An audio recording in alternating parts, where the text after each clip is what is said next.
आचार्य जी हम लोग से हमेशा बोलते हैं, जहाँ जाओ तो दुकान खोलना। दुकान खोलते हैं कि नहीं? लेकिन बड़ो आश्चर्य हम लोग की हर जगह दुकान चलती है, लेकिन झांसी में नहीं चलती। चलेगी, चल रही है, सरोजानी गरी चलेगी माता जी। हाँ, आप भी चलोगा? हाँ, तो भावना तो है।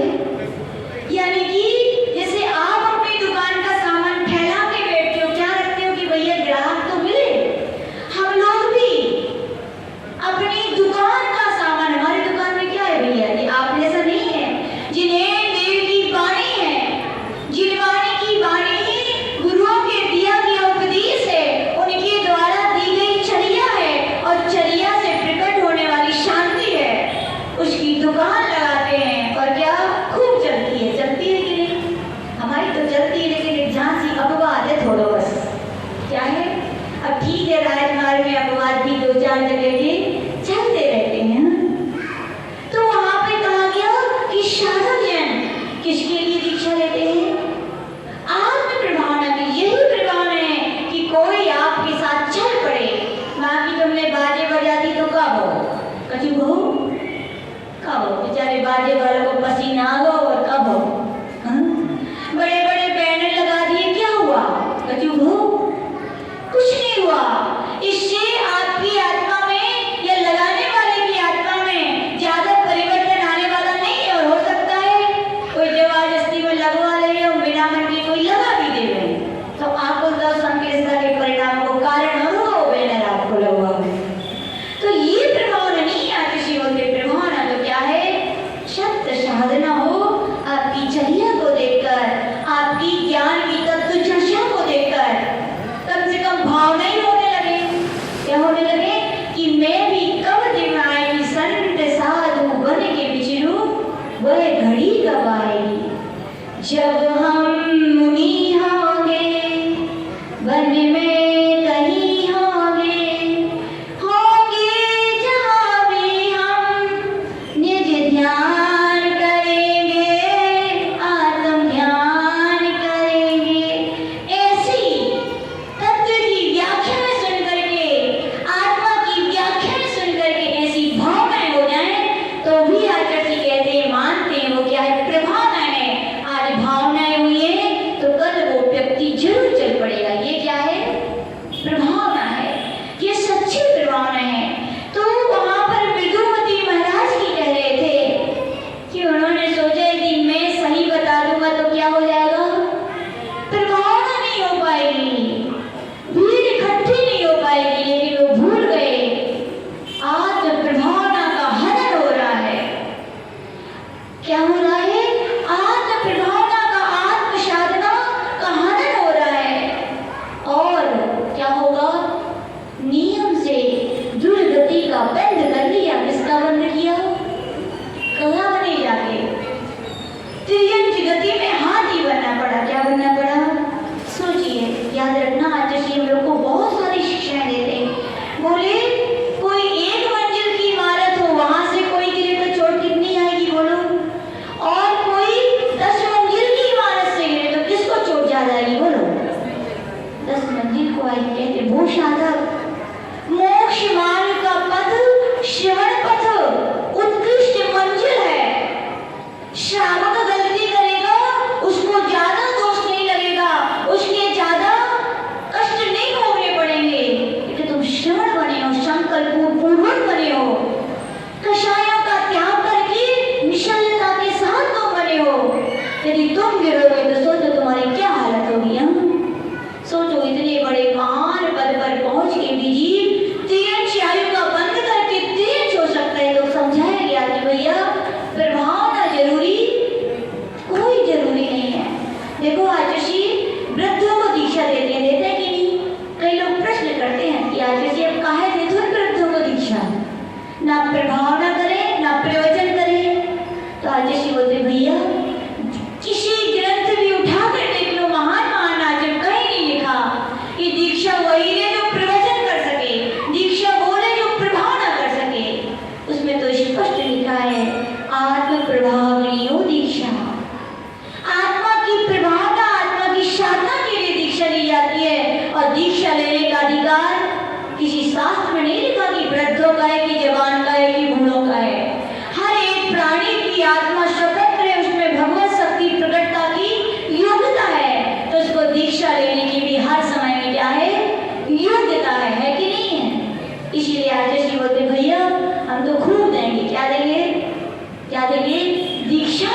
पके हुए आम आएंगे तो क्या होगा?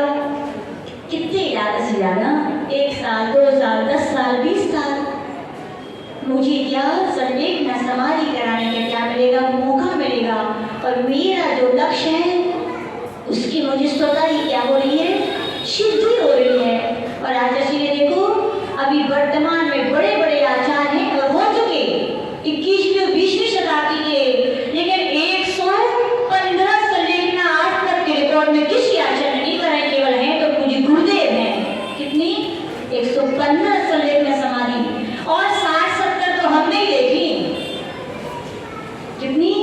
60-70 संलेखना समाधि खुद मुझे देखने का सौभाग्य मिला और गुरुदेव की कृपा से परिचर्या कराने का भी सौभाग्य मिला। माता जी की भी तो ही है और ऐसी परिचर्या कराते हैं। वास्तविकता में उनके ग्रस्त आते हैं, जब वो देखते हैं ना आंसू बहा के गला रुंध के कहते हैं पूज्य गुरुदेव, यदि ये मेरे माता पिता मेरे घर में होते ना तो खटिया से नहीं उठते और मैं भी इतनी सेवा नहीं कर पाता जितने संजय साधु लोग करते हैं। 24 घंटे की बराबर ड्यूटी लगती है साधुओं की।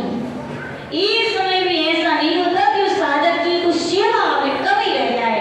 यहाँ तक कि अंतिम समय में मल का शोधन नहीं हो पाता है तो ऐसे भी साधक होते हैं जो अपने हाथों से मल का शोधन करते हैं। समझ गए कि नहीं? ऐसे क्या होते हैं? संलेखना समाधि का यानी कि वृद्धों को भी क्या चल रहा था? आत्म कल्याण की भावना है तो क्या दीक्षा दे जाती है, फिर भावना कोई अपना लक्ष्य नहीं है। तो आचार्य भगवान मृदुपति मुनि महाराज की मायाचारी की तो कहाँ पे जाना पड़ा? त्रिवेणी में जाना पड़ा। आचार्य भगवान मायाचारी की बहुत प्रकार बताते हैं। एक प्रकार की मायाचारी और कही गई। आचार्य भगवान वहां पे कह रहे थे कि प्रणति नाम की एक कुटिलता होती है जिसके लिए कहा गया हीना देखो मिला देना। क्या मिला देना? जो जैसा नहीं है वैसा मिला देना। और आप लोग तो दुकानदार हो, बड़े एक्सपर्ट हो बोले हैं, ओके? काली मिर्ची में क्या मिलाए जाते हैं? पपीते के बीज। और यहाँ मावा की दुकान है उसमें क्या मिलाते हैं लोग? आलू और आरारोट गुइया। सब समझदार हो किसमें क्या क्या मिलाया जाता है। लेकिन आचार्य भगवान के वो साधक ये केवल शाखों के लिए उपदेश नहीं, ये तुम्हारे लिए भी उपदेश है। जिनवाणी की बातों में, तत्व चर्चा में कभी मिलावट नहीं कर देना। क्या नहीं कर देना? जैसी जनक देव की वाणी है उसी प्रकार से कहना। मिलावट कर दोगे तो किसने मिलावट की है? तुमने अपने दुर्गति यानी जो सुगति होने वाली थी उसमें मिलावट करके दुर्गति की ओर कर दिया है। क्यों कर दिया है? अपन सुन चुके हैं रत्नाकर वर्धनी में। जो जैसा है उसको वैसा ना करके गलत बातों का समर्थन भी करता है तो क्या कहा गया? नियम से मिथ्या व्यक्ति दुर्गति का पात्र होता है। दुर्गति यानी क्या? नरक विभूत की यात्रा है। तो कहा गया कभी भी कुछ जैसे आलम की वाणी है वैसे कहो। नहीं आती तो बिल्कुल नहीं कहो, कोई आवश्यक नहीं। सीधी कह दो कि हमें आती नहीं है, इतना कहने में आपका कुछ नहीं जाएगा। लेकिन आपने अपनी क्षमा करके कि हमें आता नहीं है ये ना कह करके अपना प्रदर्शन करने के लिए कि हमें आता है, आपने अनर्गल शब्दों का अनर्गल मनमानी को जिनवाणी कह करके कह दी, परोस दिया। तो क्या हुआ? ऊपर ना हो भैया, क्या हो? खुद भी डूबोगे और दूसरों के लिए भी क्या कर दोगे? डुबा दोगे। तो कहा गया कभी भी हीना दिखता करनी नहीं चाहिए। जैसे हो वैसा रहने में आनंद आता है। आता है कि नहीं आता? आचार्य जी बताते हैं सरल व्यक्ति जितने महापुरुष होते हैं वे क्या होते हैं? उतनी सरल होते हैं, उतनी सादगी वाले होते हैं। फोर्ड कंपनी सुनी आप लोगों ने? दुनिया की बहुत फेमस कंपनी है फोर्ड कंपनी। उसके मालक का एक दृष्टांत में पुस्तक में पढ़ रहे थे।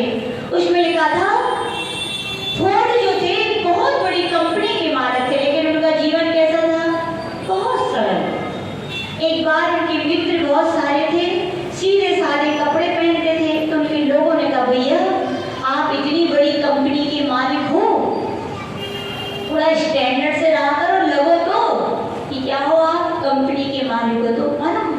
फोर्ट क्या बोले, बोले ये मैं जिस नगर का हूँ, जिस देश का हूँ, वो तो लोग सभी जानते हैं। बोले क्या, वो तो जानते ही हैं, उनको मुझे बताने की आवश्यकता नहीं है, तो मैं क्यों दिखावा करूँ, जैसा हूँ सो हूँ। तनी तो ढकना है तो कपड़े पहना हूँ, और काला हूँ चाहे गोरा हूँ तो कपड़े पहनने से अच्छा नहीं दिखने वाला हूँ, जैसा हूँ तो हूँ।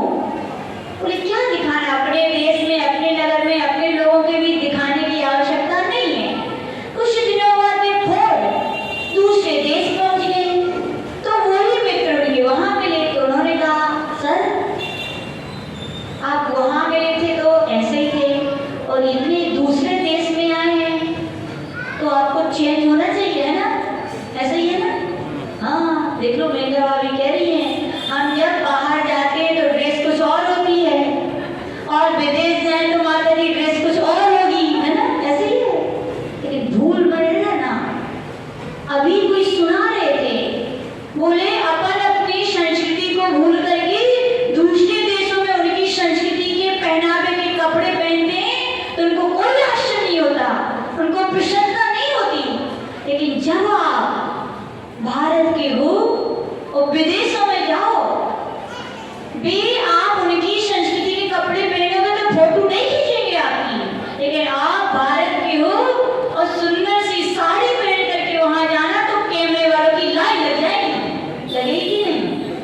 देखो अपनी संस्कृति का कितना गौरव मिलता है, लेकिन अपन फैशन में, इसमें फैशन में, फैशन संस्कृति से प्रभावित होकर के, याद रखना अभी ब्रह्मचर्य के दिन बताएंगे, आप अपने शील का हनन कर रहे हो अपने हाथों से, क्या कर रहे हो, और याद रखना महिलाओं का शील ही आभूषण है।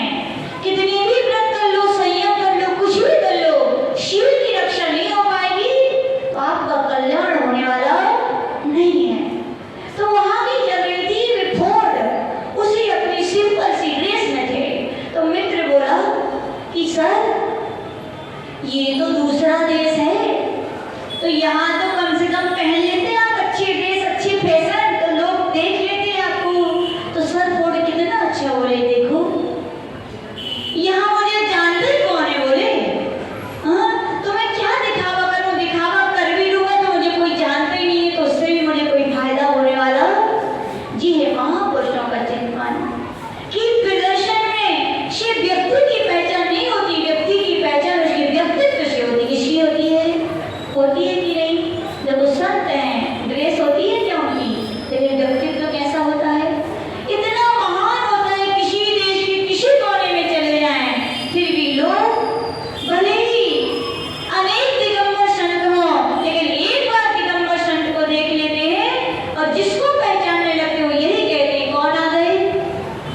और जब प्यार होता है तो क्या होता है? कोई कुछ नहीं, आराम से आचार्य क्या करते हैं? टीकाएं लिखते हैं। क्या लिखते हैं? टीकाएं का सृजन करते हैं। तो याद रखना, आचार्य का एक समय भी फालतू नहीं जाता। तो कब करते हैं? कोई पूछे तो बता देंगे।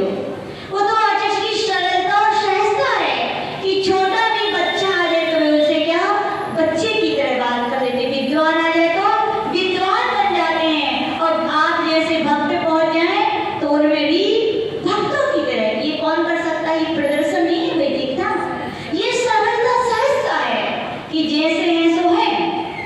आचार्य उदाहरण सुनाते पूज्याचार्य धर्मसागर जी महाराज जी का। बोले 2500 निर्माण महोत्सव चल रहा था, तो गर्मी का मौसम था। पूज्य आचार्य धर्मसागर जी का अच्छा मोटा शरीर था, तो गर्मी बहुत लगती थी, गर्मी का मौसम था। तो वे बढ़िया वेदी के पीछे बैठे हुए थे। वेदी के पीछे तो समझते ही हो, माली तो माली है, कोई ने कह दी तो हो गई सफाई, नहीं तो धूल को सामने आते रहती है। तो वे वहां बैठे हुए थे। इतने में किसी व्यक्तियों ने आके क्या कि गुरुवर शांति प्रसाद साहू जी सेठ जी आ रहे हैं। उस समय के सबसे बड़े सेठ कहलाते थे। बोले ठीक है आ जान दो। बोले क्या? बोले आ जान दो, रही हुई है तो उनको सेठ हमें क्या करने, दर्शन करे हो जाए। बोले नहीं महाराज बहुत बड़े हैं। बोले देखो बड़े हुए तो आप खिला दें, कहाँ है बड़े हैं तो आप खिला दें, हमें क्या है। फिर भी बोले ठीक है। तो उनके देखा शरीर में क्या लगी? धूल लगी हुई थी। बोले महाराज जब पहुंच लो। बोले लगी करने तो क्या दिक्कत है? बोले हाँ। बोले लगी है तो लगी है। बोले उनको पता चल जाएगी कि मंदिरों की व्यवस्था कैसी चल रही है। बोले क्या पता चल जाएगी? बोले मैं तो झड़कान लूंगा तो तुमको पता नहीं चल पाएगा कि क्या है। सरल कर रहा है कि वो याद है। बोले क्या दिखाना? बोले उतना तो सब समझते हैं, धूल लगी है तो कौन जबरदस्ती थोड़ी लगाई, लग गई है। तो सरल सहज व्यक्ति कोई जीवन में क्या प्रदर्शन नहीं होता। पूज्य गुरुदेव की सरलता ही क्या है कि जो जैसा व्यक्ति आता है उसमें क्या है उसको ध्यान लेते हैं। महापुरुष का जीवन क्या होता है? ऐसे ही होता है। और ऐसा सरल जीवन ही तरल होता है। क्या होता है? सरल यानी क्या? तरल यानी बहता हुआ। बहते हुए पानी को कोई रोक सकता है क्या? याद रखना, रुकते हुए ही है या कहे उन्नति उनकी प्रगतियों में रोक उन्हें ही आती है जो अपने हाथ से रोड़ा बना लेते हैं। बताओ मायाचारी करना क्या है? अपने हाथ से तो रोड़ा बनाना है, अपने हाथ से ही त्रियन की आयु का बंद करना है। भैया नहीं करते तुम दिखावा तो कुछ बिगड़ने वाला नहीं था। लेकिन मोक्ष का मार्ग तो सीधा सीधा चलता रहता, लेकिन आपने क्या कर लिया? दिखावा कर लिया। क्या हो गए? मोक्ष मार्ग के पास हो गए कि दूर हो गए? दूर हो गए। तो आचार्य भगवान कह रहे आपका समय हो गया, अब समय के अनुसार चलना है। तो आज जो धर्म यही कह रहे, बड़े खुश हो गए आप लोग। वाह ठीक है, आपकी खुशी में क्या है? हमारी खुशी, कोई बात नहीं। लेकिन याद रखना क्या बनना है अपने लिए? सरल बनना है। क्या बनना है? सरलता कब आएगी? जब आप प्रदर्शन से क्या होंगे? दूर होंगे। जब जब आप प्रदर्शन करोगे नियम से आप भयशील रहोगे। रहोगे कि नहीं? देखो मेकअप करते हो तो क्या चिंता रहती है? पसीना ना आ जाए, वो ठीक बनो रही तो सब धुल गए। क्या मेकअप धुलेगा तो धुलेगा, हमारी जितनी है वो भी धुल जाएगी सबके सामने। भय बना रहता है। क्या बना रहता है? भय। और विश्वसनीयता भी नहीं रहती है। तो आचार्य भगवान कह